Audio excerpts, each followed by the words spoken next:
Correcto. La mente tiene un comportamiento involuntario. La mente tiene un comportamiento espontáneo. Y a la luz de las Escrituras, ese comportamiento de la mente tiene una inclinación al mal. Y yo te podría hacer una pregunta: ¿por qué surgen los malos pensamientos sin llamarlos? ¿Por qué surgen de manera espontánea? ¿Cómo podemos combatirlos? ¿Estos malos pensamientos que surgen en la mente ya son pecado? ¿Qué me dirías tú? Sí. De hecho, ya es parte nuestra. Es parte de la naturaleza caída. Exacto. ¿No? De hecho, que cuando nosotros estemos en un estado de glorificación, nunca más nuestra mente va a producir el más mínimo pensamiento maligno. Y es increíble porque un poco el programa anterior, para tocar pinceladas, hablamos de la naturaleza, ¿no? Hablamos de la naturaleza. Que la naturaleza hace lo que justamente está diseñada a hacer. Y eso lo vimos, por ejemplo, con los comportamientos de los animales. Y esto es fundamental entenderlo también desde una perspectiva cristiana. La naturaleza del hombre, ¿no? Eso es fundamental entenderlo. Sí, la naturaleza de la mente, porque para entender el comportamiento de la mente tenemos que entender la naturaleza del ser humano. Hay un teólogo argentino, apellido De Benedetti, que él escribe un libro donde él habla acerca de cómo la naturaleza determina la conducta, la naturaleza determina el comportamiento. Tú miras, por ejemplo, la naturaleza de una mujer, hace que ella tenga una conducta de mujer. Si un hombre, bueno, obviamente nace con naturaleza de hombre, entonces su comportamiento va a ser de hombre.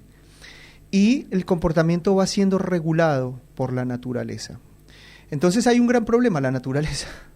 Porque cuando hablamos de naturaleza, estamos hablando de una naturaleza que está caída, no una naturaleza redimida. Dios creó al hombre perfecto y justo, pero el hombre se corrompió. Y cuando él se corrompe, esto lo explicamos la otra vez también, el hombre es expulsado de la rectitud. Por eso el hombre empieza a tener una inclinación al mal de manera espontánea. Nosotros vemos el comportamiento del ser humano incluso desde que se es niño, ya inclinado a ciertas conductas malas, malignas, ¿no? Como la mentira, el engaño, el ocultamiento, los celos, la desobediencia, la rebelión. Ya lo vemos en un niño, ese comportamiento. Nadie se lo enseñó. Nadie vino y le dijo, tienes que hacer así para ser rebelde. No, hay que enseñarle la justicia al niño. Hay que enseñarle. Lamentablemente las cosas buenas tienen que ser enseñadas porque no hacen parte de la naturaleza humana. Entonces la ley ayuda a contener la naturaleza humana. Por eso Dios dio una ley a la raza caída, ¿no? Y eso pues nos deja ver que el ser humano está encarcelado. Y lamentablemente con su voluntad no puede salir de esa condición. Puede salir de la conducta, ¿no? Porque puede trabajar, bueno, de hecho que la ley justamente reprime esa naturaleza, los castigos reprimen esa naturaleza, y el hombre puede llegar a tener una muy buena conducta, pero nunca va a cambiar la naturaleza de su mente ni de su corazón, a menos de que haya una renaturalización, que es lo que nosotros conocemos como el nuevo nacimiento en la teología o la regeneración. Y esto también genera en la persona, en un nacido de nuevo, genera paz. Claro. Entenderlo. Yo creo que nosotros, al entender cómo se comporta la mente, al entender que está ajena a nuestra voluntad, que nosotros no la controlamos, yo no puedo llegar y decir, bueno, desde hoy en adelante decido nunca más pensar mal. Yo no tengo esa capacidad ni esa fuerza de voluntad, porque la naturaleza humana es espontánea. Los pensamientos malos, como decía Charles Spurgeon, surgen de manera espontánea y nosotros tenemos que combatirlos con las Escrituras, ¿no? Ahora, qué lindo poder entender que por el amor de Dios nosotros hemos recibido la mente de Cristo con un comportamiento diferente, y que esa mente, la mente de Cristo, disolverá, desvanecerá todo el poder de la mente caída, todo el poder de la mente que era corrupta, por su amor, por su obra en la cruz, por su infinita misericordia. Una de las grandes luchas que se plantearon dentro de las religiones es esa eterna lucha. De hecho, se disfrazó eso con el tema de la santidad. Sí. De hecho, que la religión lo que busca es contener la conducta, pero no puede transformar el corazón. La religión, la ley, buscan es refrenar la naturaleza humana. Y de hecho lo hacen, se refrena la naturaleza humana. Pero nunca pueden transformar la naturaleza. Y ese es el gran problema del ser humano, ¿no? Que está dominado por una naturaleza caída. Entonces por eso surgen los malos pensamientos. Yo escuché una vez a un predicador que decía que los malos pensamientos no son pecado. Y yo estoy completamente en desacuerdo con esa afirmación, porque ya el hecho de que surja un poco de maldad espontánea en la mente, ya nos constituyen enemigos de Dios. Dios es 3 veces santo. Entonces lo que tenemos que hacer es reconocer nuestra naturaleza y ponernos en las manos de la gracia de Dios para que Él, por su misericordia, transforme nuestros corazones. Nosotros como creyentes, cuando experimentamos el nuevo nacimiento, cuando somos regenerados, se quiebra el dominio del pecado, se quiebra el dominio de esa naturaleza sobre nuestra voluntad y podemos vivir en libertad. Quedan unos vestigios, quedan unas ruinas, vamos a decir, de ese gran impacto que hubo, quedan unos vestigios, quedan unas ruinas y hay que ir barriendo, porque todavía no somos perfectos y todavía se manifiestan cosas malas en nuestra mente, en nuestro corazón, pero justamente para eso está el Espíritu Santo, para santificar. Por eso la santificación no es un estado de perfección, sino la santificación es un camino de purificación, donde se va barriendo, limpiando todos esos vestigios que quedaron, todos esos escombros, hasta llegar un día a la perfección, a la estatura de Cristo, y eso ya lo conocemos en la teología como la glorificación. Hay un dicho, ¿no?, que dice... dime qué piensas y te diré quién es tu Dios. Sí, eso lo hizo Paul Washer.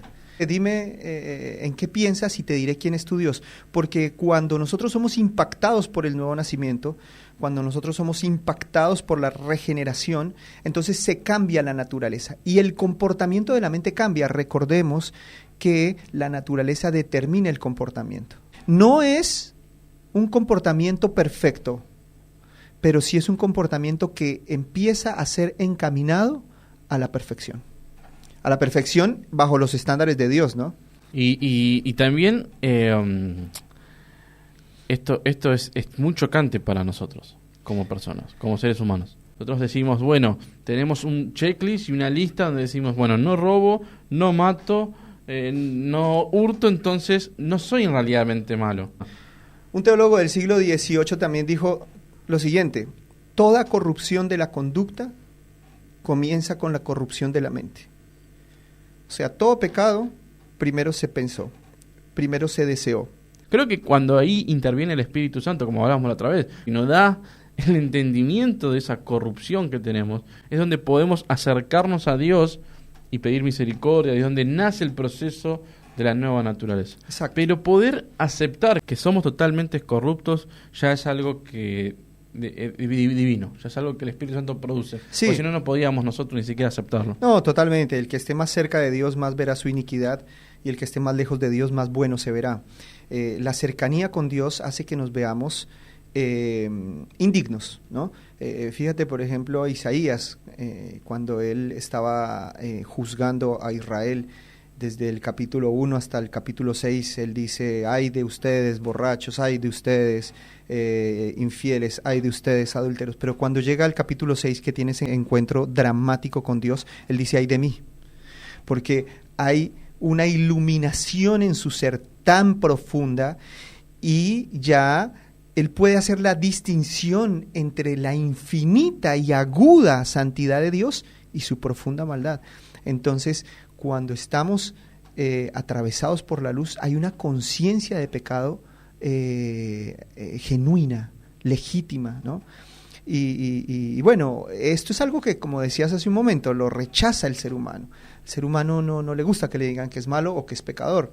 En la Edad Media se entendía perfectamente el teocentrismo. Dios es perfectamente justo, Dios es perfectamente bueno y nosotros no lo somos. Y este pensamiento se cambió cuando entra el humanismo, y el humanismo lo que hace es sacar a Dios del centro y poner al hombre en el centro, ¿no? El hombre queda como ese factor determinante para el universo, y tenemos entonces filósofos como Rousseau, quien nos dice en el siglo XVIII, el hombre es bueno por naturaleza, pero la sociedad lo corrompe. Entonces, lo que estaba haciendo Rousseau era algo directamente en contra de lo que declaran las Escrituras.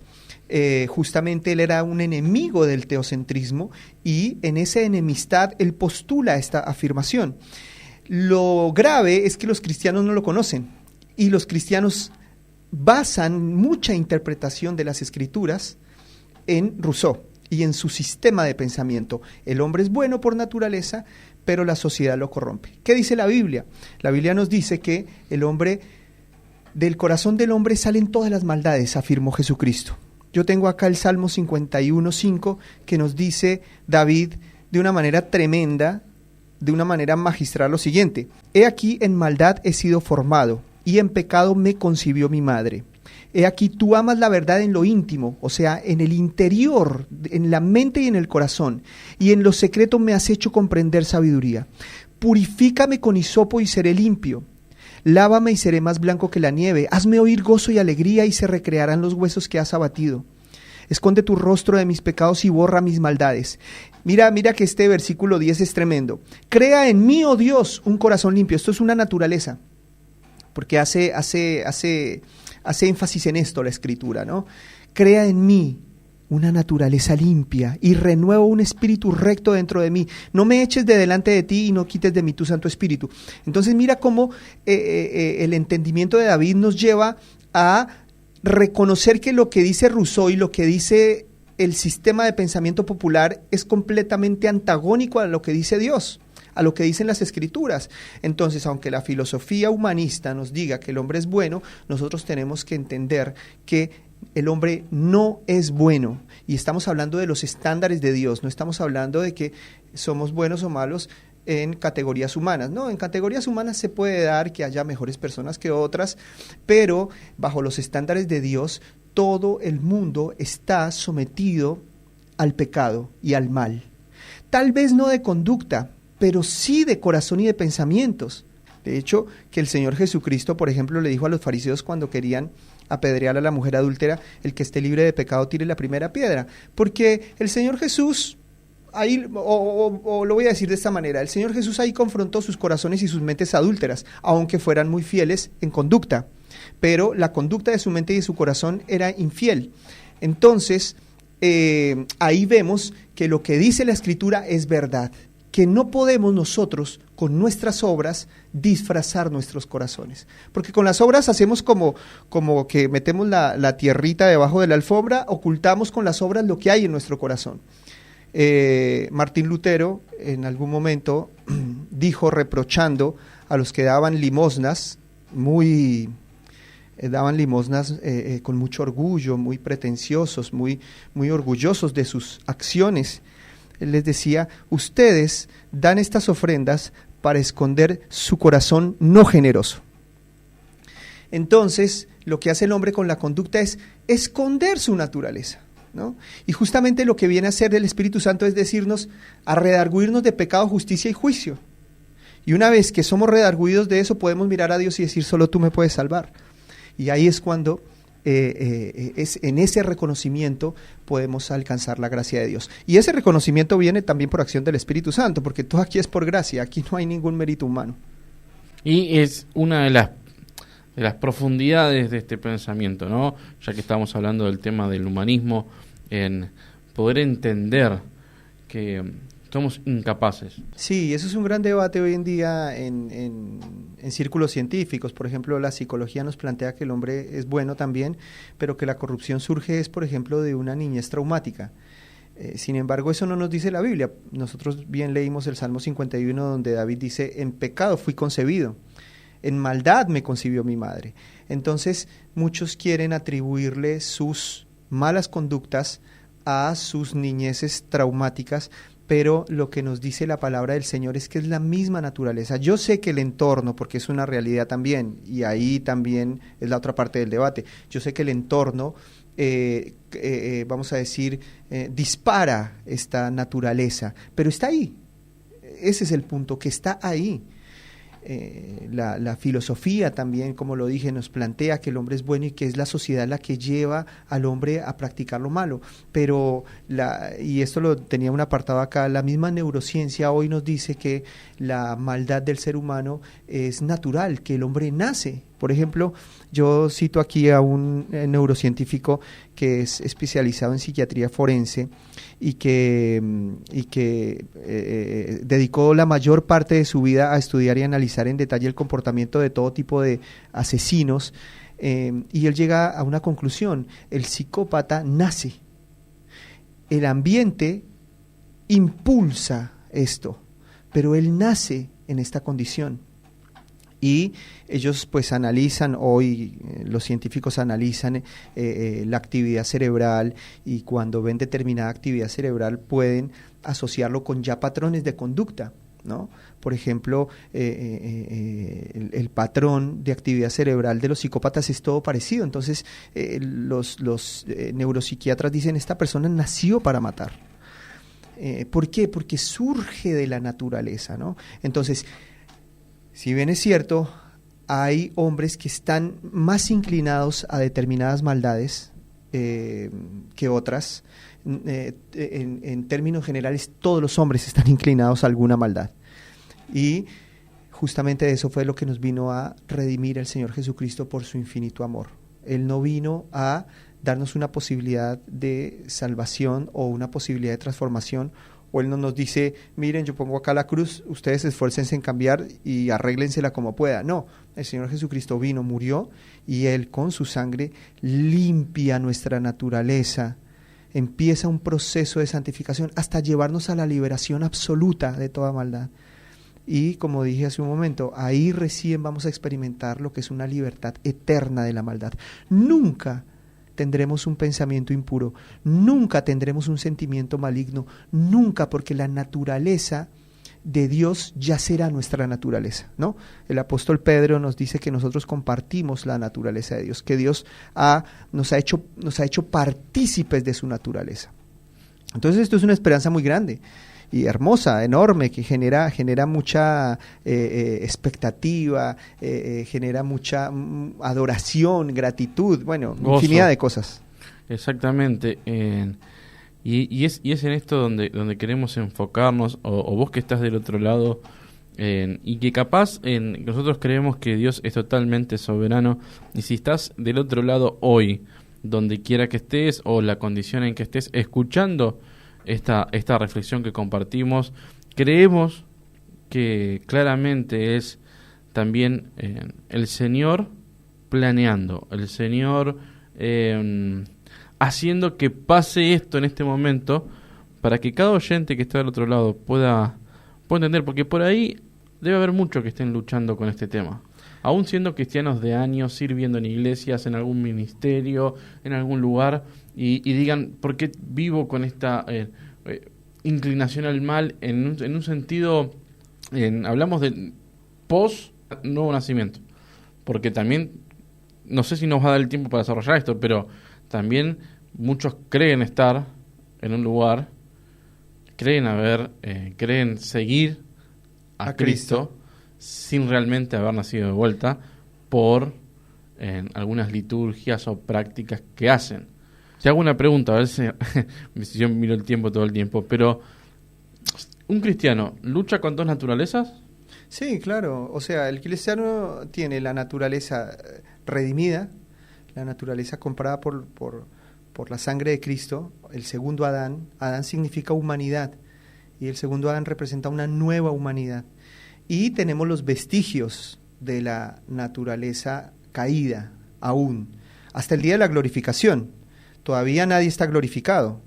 Y Pablo dice que el pecado es una ley. Nosotros lo podemos comparar con la ley de la gravedad. Es una ley que domina al ser humano, ¿no? Pero cuando viene el nuevo nacimiento, esa ley queda quebrantada y se establece la ley del Espíritu. Sin embargo, como dice el apóstol Pablo, no somos perfectos todavía, sino que somos como, Proverbios nos dice que el hombre justo es como la luz de la aurora que va en aumento hasta que el día es perfecto. O sea, empezó en nosotros un perfeccionamiento hasta terminar una obra gloriosa. Entonces, en ese camino habrán luchas, quizás hayan caídas involuntarias, porque el cristiano ya no cae queriendo, ya es por un dominio que se puede llegar a dar de la maldad. Pero justamente la palabra del Señor nos dice que por eso tenemos a Jesucristo como nuestro abogado, quien intercede por nosotros, quien nos perdona, porque Él sabe que estamos bajo ese dominio y estamos en proceso de liberación. Entonces pueden haber esas luchas, pueden haber batallas perdidas, pero nunca se perderá la guerra, porque el que comenzó en nosotros la buena obra la perfeccionará hasta el día de Jesucristo. Y esa es parte de la esperanza, parte de el mensaje que también queríamos transmitir hoy a los oyentes, ¿no? Que trae un poco de entendimiento a lo que estamos viviendo, o a lo que pueden estar viviendo cualquier persona que hoy está escuchando, ¿no? Sí. El decir, si naciste de vuelta, una nueva naturaleza tenés.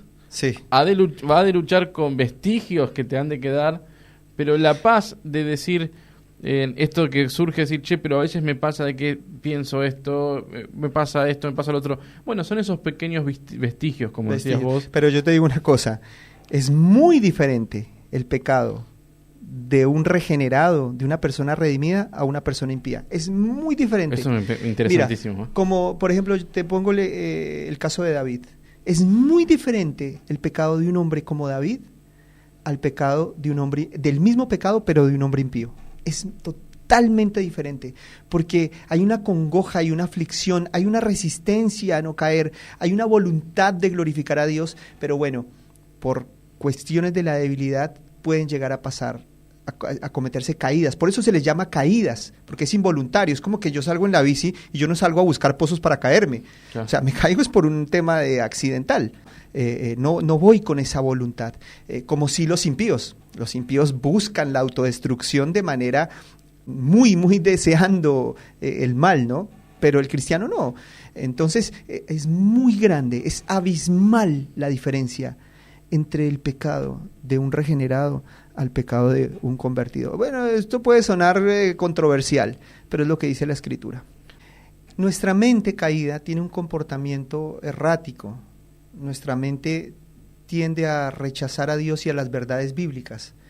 Entonces, de alguna manera se ha maquillado la doctrina para que sea agradable. Yo sé que el Evangelio son buenas nuevas de salvación, pero ¿cómo se le pueden dar buenas nuevas de salvación a alguien que no necesita buenas nuevas? Las buenas nuevas que le puedo ofrecer son las siguientes. Tú estás bajo una naturaleza de pecado, maligna, inclinado al mal, esclavizado por él. Y las buenas nuevas es que Jesucristo vino para librarnos de esa naturaleza, por medio de la limpieza de su sangre. Esas son las buenas nuevas. Pero las buenas nuevas jamás van a ser comprendidas a menos de que se comprenda la profunda deuda que tenemos con Dios. Eso es tremendo y es poderoso. Creo que cuando hablamos de un evangelio de poder, hablamos de eso, de lo impresionante que pasó en la salvación, en la cruz, ¿no?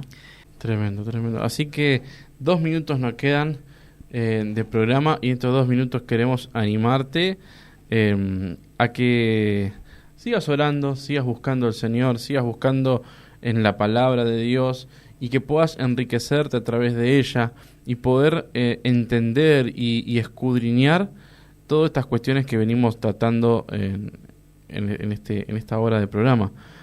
Camilo, para cerrar, una reflexión.